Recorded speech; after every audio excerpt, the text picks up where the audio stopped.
Lundi 2 décembre 2019, ce jour va-t-il révéler une fois de plus la magouille, l'injustice dans le football, ou ce sera un jour où la logique et le bon sens vont l'emporter? Je me pose cette question puisque le Ballon de France Football sera décerné à cette date. Qui mérite logiquement de gagner ce prix selon vous? Mettez votre réponse en commentaire sur votre émission. Quant à moi, je vous donne ma réponse à la fin. Mais au-delà de cette actualité au plan mondial, au plan local, nous allons évidemment parler de la Vital Ligue 1 et 2, mais aussi du Kung Fu. Mais qui de mieux pour parler du Kung Fu qu'un athlète de ce sport? C'est pour cela que j'ai invité sur ce plateau Morel. Bonjour et bienvenue. Bonjour monsieur le journaliste. Alors veuillez vous présenter à nos amis téléspectateurs et internautes. On m'appelle monsieur Zokankouno Morel, ceinture noire des amateurs du Kung Fu. Alors avant de revenir à vous pour ce qui vous a amené dans nos locaux, nous allons tout de suite nous envoler pour la Vital Ligue 1 qui était à sa 6e journée le week-end dernier. Et le match le plus prolifique en but était au campus d'Abomey-Calavi. Mené 2-0 au bout de quelques minutes comme ils ont été menés les joueurs de Liverpool en 2005. Aspag a su retrouver les moyens pour remonter la pente et finalement s'imposer sur le score de 4-2. Et tout cela a été grâce au coaching gagnant de Idriss Oumontari qui a fait un changement très tôt au début de la deuxième partie. Suivons ici le condensé de la rencontre.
C'était la deuxième victoire pour les joueurs du président Wahab après 4 matchs nuls. Ils ont ainsi vaincu le signe indien des matchs nuls. On suit ici maintenant les impressions à la fin de la rencontre.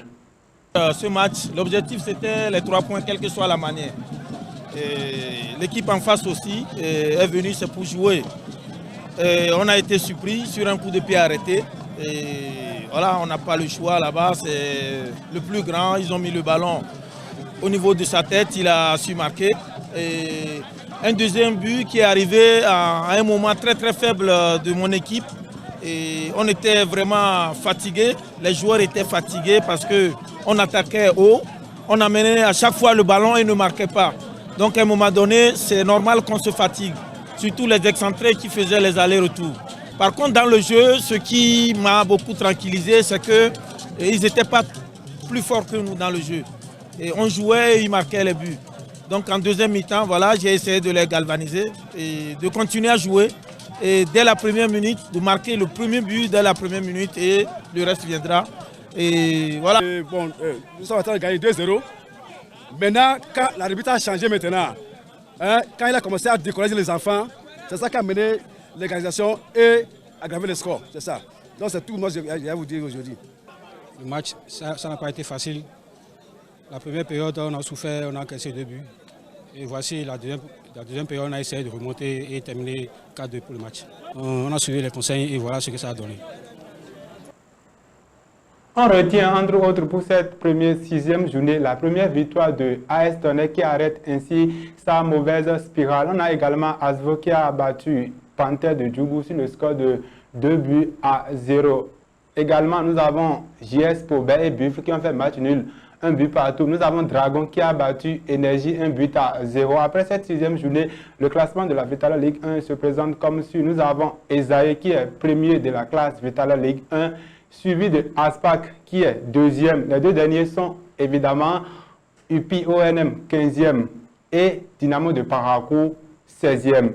Et la 7e journée va se jouer le week-end prochain. On aura évidemment plusieurs rencontres. On aura notamment le déplacement d'Aspac à Parakou pour affronter Dynamo de Parakou. On aura le match entre Panthère et Jeunesse Athlétique de Cotonou. On aura le match également entre Dragon et AS Tonnerre. Le match entre USS Kraké et Esaïe sera reporté parce que ce même dimanche, Esaïe sera du côté de Maroc pour affronter la RS Berkane dans le cadre du tour des phases de poule de la Coupe CAF. On aborde maintenant la Vitala Ligue 2 qui était également à sa 6e journée. Mais avant, qui était également à sa 6e journée, dans ce cadre, Requin est allé battre AS Stade aussi ses propres installations à Lokossa après 3 matchs sans victoire. Les hommes du coach Seydou Ouattara arrêtent ainsi leur mauvaise spirale et obtiennent leur victoire. On suit ici le temps fort de la rencontre.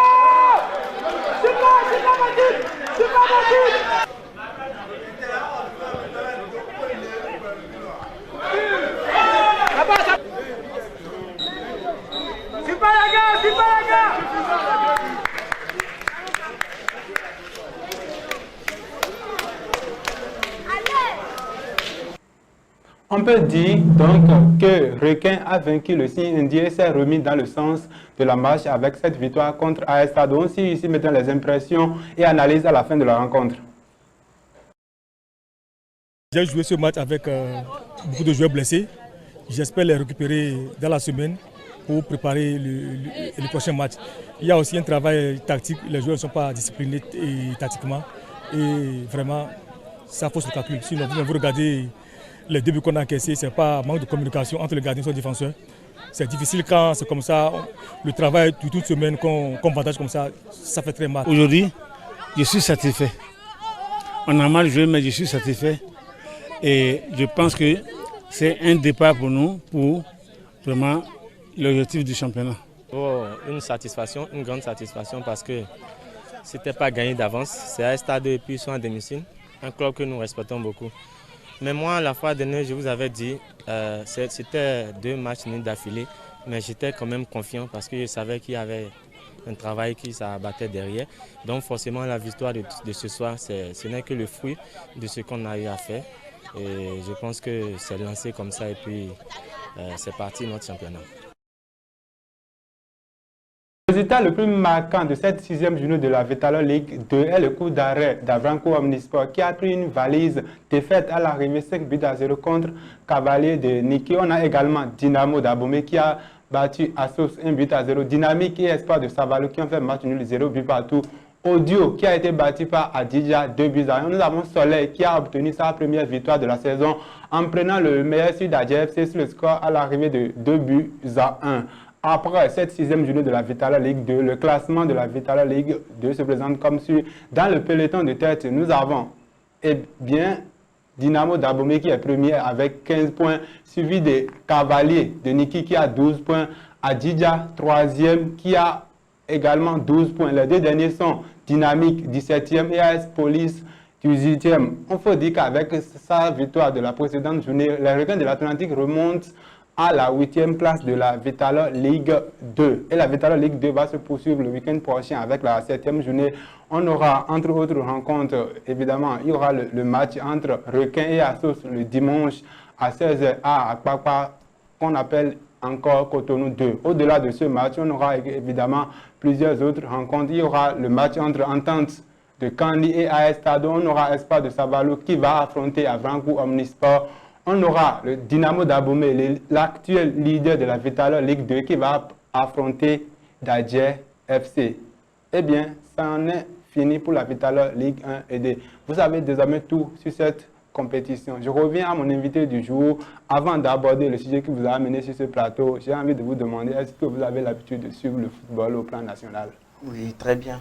Alors, quel est votre club de cœur au niveau de la Vital'Or Ligue 1 ou 2? Mon club est Aspac. Sinon, j'ai été joueur de l'AS Tonnerre.